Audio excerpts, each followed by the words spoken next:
Hello, welcome to 8.9 News. I'm Finlo Costain. Many rural businesses in Scotland have become concerned by a Scottish Government proposal to substantially increase deer culling using deer management nature restoration orders.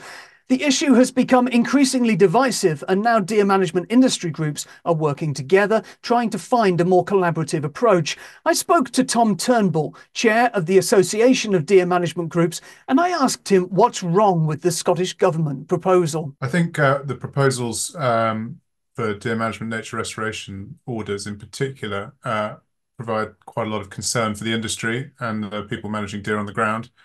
There's a lack of information as to how they might work and how they'll be applied and over what sort of area. And whilst we understand that restoration and enhancement of habitats are, it's as important, it's also quite subjective as well and can be a very, very slow process, particularly in the Highlands, over a number of years. And I think because of that, it doesn't take into consideration the importance of socioeconomics and those people employed in deer management on the ground and how their livelihoods are going to be sustained if deer levels are reduced beyond a certain threshold. So I think it's really important that Scottish Government takes the industry with them. And this feels quite a lot like statutory deer management when we would absolutely prefer to be on the sort of voluntary principle ourselves. Just looking at the top level of this, the Scottish Government says that improving our natural environment and tackling the climate crisis through tree planting, woodland regeneration and peatland restoration would not be possible without effective deer management. Do you agree or disagree with that as a statement? And I completely agree that effective deer management is vital to all of the above. Tree planting, woodland regeneration, peatland restoration all need deer numbers below a certain level. And it's also vital that those deer management jobs in remote rural areas are sustained. I think what isn't recognised enough is the amount of private funding that goes into deer management currently. I think it's currently underfunded, deer management, particularly when you consider alternative management opportunities like agriculture or forestry. I think the funding for deer management is almost nil. And I think there's also a lack of recognition of what's already taken place in the Highlands in particular. And the Highlands are the only area, probably of the whole UK, where deer numbers are actually declining. And this was evidenced by Nature Scott in their 2019 report. But we are aware of what the deer population is. We are working to reduce it. And I think it would be good for Scottish Government to recognise that more often than is currently the case. In terms of what's happening now and the fear that you have surrounding deer management nature restoration orders, what's the big change that you would expect to take place? Well, from the consultation, it's very unclear to us how they will be imposed and over what scale. And if you take it in conjunction with the biodiversity strategy that's also announced, priority woodlands, for example, you'd have to reduce deer numbers down to below 2 deer per square kilometre.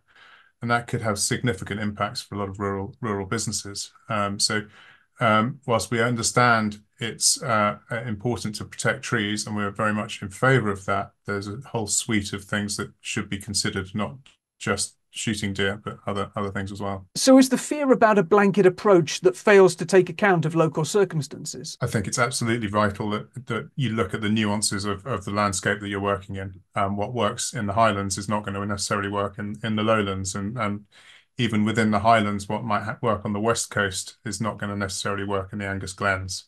And restoration and enhancement are potentially going to be very quick in some areas and potentially might take 30, 40, 50 years in others. Now, the Association of Deer Management Groups is working as part of an industry-led initiative called the Common Ground Forum. What's the aim of the forum?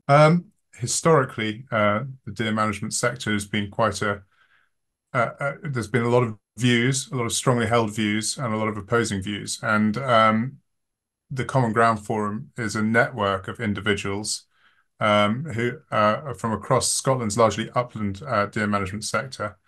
And we've committed to work together to sort of have a collaborative approach and to find where we do have common ground and where we can work together rather than concentrating too much on the things that we might disagree on.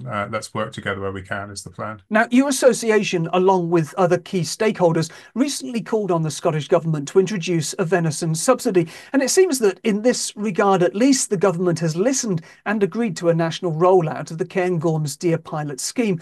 Could you just talk to us about the Kangors pilot, about how it works and whether you think a national rollout will indeed be a game changer? Well, I think it's important, as we've already mentioned, that differing areas might need a different approach. An incentive scheme in the lowlands would need to be potentially very different. You're talking about different species for starters you're managing.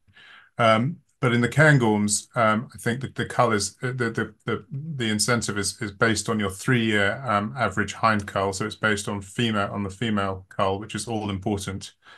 And it's based on setting each landholding a target of 110% of that average. So once you are above, you achieve that 110% cull, then you're going to be paid £70 per carcass for each red hind calf above 85% of their 3-year average. So it's trying to take culls up and rewarding people for doing so.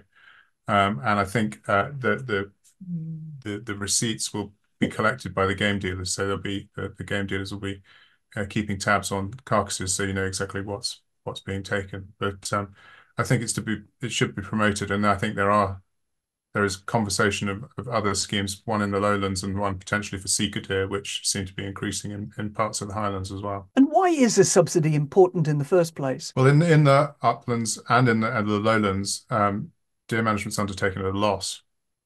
So every time you go out and every carcass that you bring in, you're making a loss on effectively. So if you can offset that loss with a subsidized price or a subsidy coming in, then that would, I think, help people to undertake a higher cull than they currently are doing, because some or a lot of places currently rely on a sporting cull as well.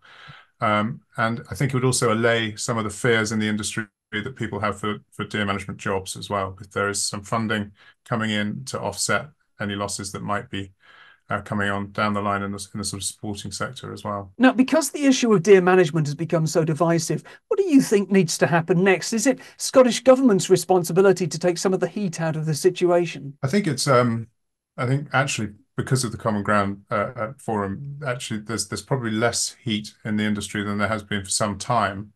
And Scottish Government have been supportive of the Common Ground Forum, and we work closely with Nature Scot on it in particular.